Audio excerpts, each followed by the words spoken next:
Hello மக்களே, welcome to my channel. தொடர்ந்து பேசுறதுக்கு சப்ஸ்கிரைப் பண்ணி சப்போர்ட் பண்ணுங்கள். இவ்வளோ நாளாக சாமந்தி யாருமே புரிஞ்சிக்கவே இல்லை. ஆனால் இன்றைக்கி எபிசோடில் அரசியோட ஒவ்வொரு செயலுமே அர்ஜுனோட மனசை மாற்றிக்கிட்டே இருக்குது. இந்த சைடு பார்த்திங்கன்னா ரோஜாவோட மாஸ்டர் பிளானுமே கதையை வேறு லெவலுக்கு கொண்டு போகுது. கடைசியில் ஒரு புடவையால் எவ்வளோ பெரிய விஷயம் நடந்துச்சுன்னு கேட்டால் ஷாக் ஆகிடுவீங்க. வாங்க முழுசாக பார்க்கலாம். இன்றைக்கி எபிசோடில் ஆரம்பத்துலேருந்தே டென்ஷன் மேலே டென்ஷன் தான் போயிட்டு இருந்தது. காரணம், அரசி சாமந்தியை ஒரு மனுஷியாக கூட பார்க்காம ஒரு பொம்மை மாதிரி நடத்த ஆரம்பிச்சிருக்காங்க. வீட்டில் எல்லோரும் சேர்ந்து புடவை பார்க்குற நேரத்தில் முதல்ல ஒரு புடவையை பார்வதிக்கு வச்சு பார்க்குறாங்க. அதை பார்த்த உடனே அரசிக்கு பயங்கர கோபம் வருது. உடனே அந்த புடவை எடுத்து சாமந்தி மூஞ்சிலே விட்டெறிகிறாங்க. போ, இதை கட்டிட்டு வா அப்படின்னு சொல்லிட்டு ரொம்ப ஸ்ட்ரிக்டாக கட்டளை போடுறாங்க. அதுவும் ஒரு புடவை மட்டும் இல்லை, ஒவ்வொரு புடவையாக பல புடவையில் எடுத்து கொடுத்து எல்லாத்தையும் கட்டி பார்க்க சொல்கிறாங்க. சாமந்தியும் வேறு வழியே இல்லாமல் போய் கட்டிட்டு வராங்க. ரொம்ப டயர்டாயிடுறாங்க. ஆனால் இதை பார்த்துட்டு அர்ஜுனுக்கு அங்கே இருக்கிறவங்க எல்லாருக்கும் பயங்கர கோவம் வருது. ஆனால் யாராலையுமே எதிர்த்தே பேச முடியல. அமைதியாக ஒவ்வொரு புடவையும் அவங்க கட்டிட்டு வராங்க. ஒரு சைடு அர்ஜுனுக்கு கோவம் வந்தாலும் இன்னொரு சைடு இதெல்லாம் பார்த்துட்டு உள்ளுக்குள்ளே கோவம் வருது. ஆனால் அந்த சூழ்நிலையில் அரசு எதிர்த்து எதுவுமே பேச முடியல. வீட்டில் இருந்த எல்லாருமே அமைதியாக நிற்கிறாங்க. அப்படின்றதுனால இவரும் அமைதியாக இருந்தாங்க. ஆனால் அந்த நேரத்தில் தான் சின்னதாக ஒரு மாற்றம் நடக்குது.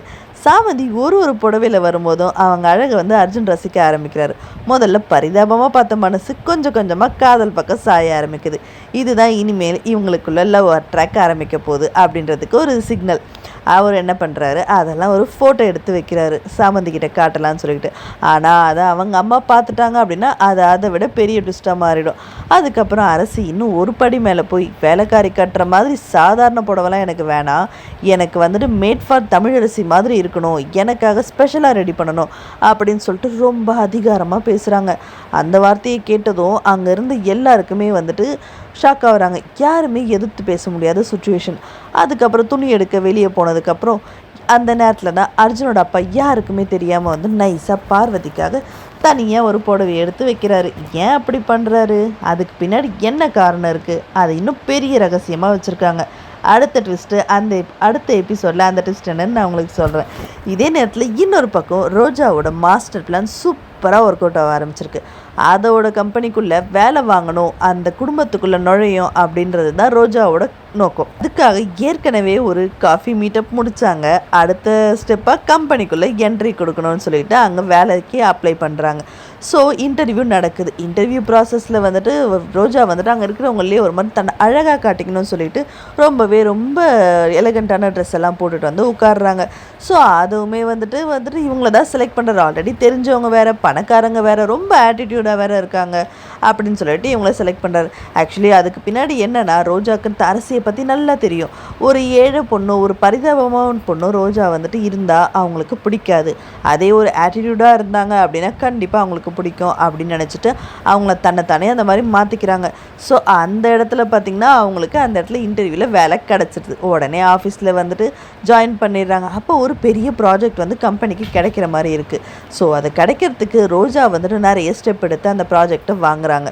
உடனே ஆஃபீஸில் இருந்த எல்லாருமே ரோஜாவை பாராட்டுறாங்க, கை கொடுத்தெல்லாம் வாழ்த்துறாங்க. ஆனால் ரோஜா வழக்கம் போல் தன்னோட ஆட்டிடியூடை கையை உதறி விட்டுட்டு ஆனால் முகத்தில் காட்டிக்காத மாதிரி ஒரு மாதிரி இது பண்ணுறாங்க. அதே நேரத்தில் ஆதவுமே ரோஜாவோட கையை பிடிச்சி கொடுக்குறாரு. அந்த ஒரு ஹேண்ட் ஷேக் தான் சீன்லேயே அவரோட மனசை கொஞ்சம் கொஞ்சமாக மாற்ற ஆரம்பிக்குது. இவங்க திறமையானவங்க, அழகாக வேற இருக்காங்க, நல்ல குணமும் இருக்குது அப்படின்னு மனசுக்குள்ளே நினைக்கிறாரு. இங்கே இருந்து தான் ஆதவுக்கும் ரோஜாக்கும் லவ் ட்ராக் மெதுவாக ஆரம்பிக்கிற மாதிரி இருக்குது. இந்த ரெண்டு சைடுமே ஒரு சைடு வேறு லெவலில் ஒரு மாதிரி க்யூட்டாக ஆரம்பிக்குது, ஒரு சைடு ஆட்டிடியூடோடு ஆரம்பிக்குது. ஆக மொத்தத்தில் ரெண்டு சைடுமே லவ் ட்ராக் ஸ்டார்ட் ஆகிடுச்சு. ஆனால் இது வரைக்குமே ஆதவுக்கு தெரியாத விஷயம் என்னென்னா, ரோஜாவுக்கும் அரசி குடும்பத்தை பற்றி எல்லா விஷயமும் தெரியும். அந்த குடும்பத்துக்குள்ளே முழுசாக அவங்க போகணும் அப்படின்னா நம்ம சாதாரணமாக வாழக்கூடாது, எளிமையாக இருக்கக்கூடாது அப்படின்றத மட்டும் முடிவு பண்ணுறாங்க. ஸோ இப்போ ஒரு பெரிய ப்ராஜெக்ட் சக்ஸஸ் ஆனதுக்கு ஒரு ஆஃபீஸில் பார்ட்டி வைக்கிறாங்க. அந்த பார்ட்டிக்கு நல்ல ட்ரெஸ் போடணும் அப்படின்னு சொல்லிட்டு ரோஜா கடைக்கு போய் ட்ரெஸ் எல்லாம் பார்க்குறாங்க. ஆனால் அவங்களுக்கு பிடிச்ச எல்லா ட்ரெஸ்ஸுமே செம்ம காஸ்ட்லியாக இருக்குது. பார்த்திங்கன்னா 10,000, 20,000, 30,000 அந்த மாதிரி தான் இருக்குது. என்ன பண்ணுறது அப்படின்னு தெரியாமல் முடிச்சுட்ருக்கப்போ சாமந்தி ஃபோன் அடிச்சுக்கிட்டே இருக்காங்க. அவங்களுக்கு சாமந்தி ஃபோன் பண்ணுறதை பார்த்துட்டு இவங்க ஃபோன் எடுக்கவே இல்லை. ஆனால் ட்ரெஸ்ஸோட விலையை மட்டும் பார்த்த உடனே சாமந்தி ஃபோனை அட்டன் பண்ணிடுறாங்க. பண்ணிவிட்டு ஃபோனை கீழே வச்சிடுறாங்க. சாமந்தி புலம்ப ஆரம்பிக்கிறாங்க பயங்கரமாக. அக்கா இந்த மாதிரி நாங்கள் எங்கள் வீட்டில் மாட்டிக்கிட்டோம், எங்களை எப்படியாச்சும் கூட்டிகிட்டு போ, உன்னை ரீச்சே பண்ண முடியல, நீ என்னக்கா ஒன்றுமே பேச மாட்ற அப்படி இப்படின்னு சொல்லவும் சாமந்தி புலம்பிட்டு இருக்கிறத வந்துட்டு ரோஜா காது கொடுத்து கூட கேட்கல. கடைசியாக ஃபோனை காதில் வச்சுட்டு எனக்கு ஒரு 25,000 செமஸ்டர் ஃபீஸ் கட்டுறதுக்கு பணம் வேணும் அப்படின்னு சொல்லிட்டு ஃபோனை கட் பண்ணிடுறாங்க. சாமந்தி அலோ அலோன்னு சொல்கிறாங்க. ஒன்றுமே வந்துட்டு அவங்க கேட்கவே இல்லை. அந்த நேரத்தில் சாமந்தி தன்னோட கஷ்டத்தை சொல்லணும்னு நினச்சாங்க. ஆனால் ரோஜா பேசுறதுக்கு வாய்ப்பே கொடுக்காம ஃபோனை வச்சிடுறாங்க. இப்போ சாமந்தி ரொம்பவே குழப்பமாக யோசிக்க ஆரம்பிக்கிறாங்க. அக்காவுக்கு காசு கொடுக்கணும், என்ன பண்ணுறது? அர்ஜுன்கிட்ட கேட்கலாமா? ஆனால் அவரே டிரைவர் தம்பியாச்சு, அவர்கிட்ட எப்படி கேட்குறது? சரி பார்வதி அம்மா கிட்ட போய் கேட்கலாம் அப்படின்னு முடிவு பண்ணிவிட்டு பார்வதி அம்மா கிட்ட போய் தேடி போகிறாங்க. ஆனால் அங்கே போனது இன்னொரு பெரிய ஷாக். பார்வதி அம்மா கையில் அர்ஜுன் அப்பா தனியாக எடுத்து கொடுத்த புடவை இருக்குது.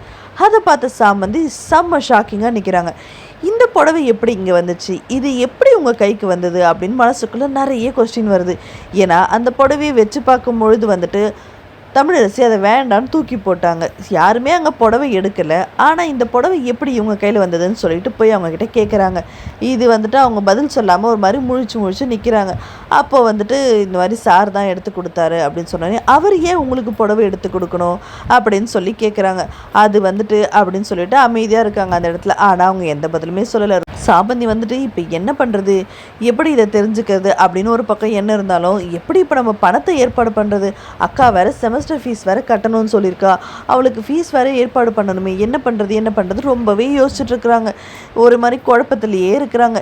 இதுக்கப்புறம் வந்துட்டு சரி எப்படியாச்சும் ஏற்பாடு பண்ணி கொடுப்போம் அப்படின்னு சொல்லிட்டு அவங்க அப்படி இப்படின்னு ஒரு மாதிரி அவங்களோட அக்கௌண்ட்லலாம் செக் பண்ணுறாங்க. அதுக்கப்புறம் அவங்க காசை ஏற்பாடு பண்ணி கொடுத்தாங்களா இல்லையா அப்படின்றத நீங்கள் கமெண்டில் போடுங்க. அதுக்கப்புறம் சமையல் வேலை வந்துட்டு ஆரம்பிக்குது. பார்வதி எல்லாருக்கும் வேலையை பிரித்து கொடுக்குறாங்க. அந்த இடத்துல சாமந்திக்கு வந்துட்டு சமையல் வேலையை கொடுக்குறாங்க. இவ்வளோ பேருக்கு இந்த சின்ன அடுப்பில் எப்படி சமைக்க முடியும் அப்படின்னு நினச்சி அவங்க என்ன பண்ணுறாங்க, வெளியில் இருக்கிற பெரிய இடத்துல வந்து 4 கல் வச்சு சமைக்க ஸ்டார்ட் பண்ணுறாங்க. சமைக்கலாம் அப்படின்னு எல்லா ஏற்பாடையும் செய்ய ஆரம்பிக்கும் போது அந்த நேரத்தில் சும்மா இருந்த அர்ஜுன் வந்துட்டு நம்மளும் போய் ஹெல்ப் பண்ணுவோம் அப்படின்னு சொல்லிட்டு சாமந்தி பக்கம் போகிறாரு. அங்கே தான் அடுத்த மிகப்பெரிய ட்விஸ்டே ஆரம்பிக்க போகுது. அர்ஜுனும் சாமந்தியும் சேர்ந்து சமைக்க ஆரம்பிக்க போகிறாங்க. சாமந்தி செய்கிற எல்லா வேலைக்கும் அர்ஜுன் வந்துட்டு ஹெல்ப் பண்ண போகிறாரு.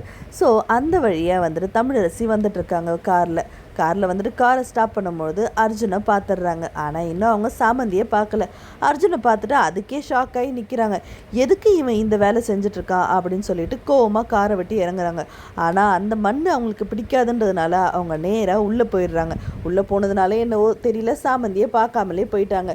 இப்போ சாமந்தி தோட்டத்தில் சமைச்சிட்ருக்கதை அவங்க பார்த்தாங்கன்னா எவ்வளோ கோவப்படுவாங்க. அதுக்கப்புறம் நடக்க போகிற விளைவுகள் என்ன எல்லாமே வந்துட்டு உங்களை மாதிரி நானும் ஆவலாக வெயிட் பண்ணுறேன். இதெல்லாம் என்னோட ப்ரெடிக்ஷன் மட்டும் தான். நீங்களும் இதே மாதிரி ப்ரெடிக்ட் பண்ணிங்கன்னா மறக்காமல் கமெண்ட்டில் போடுங்க.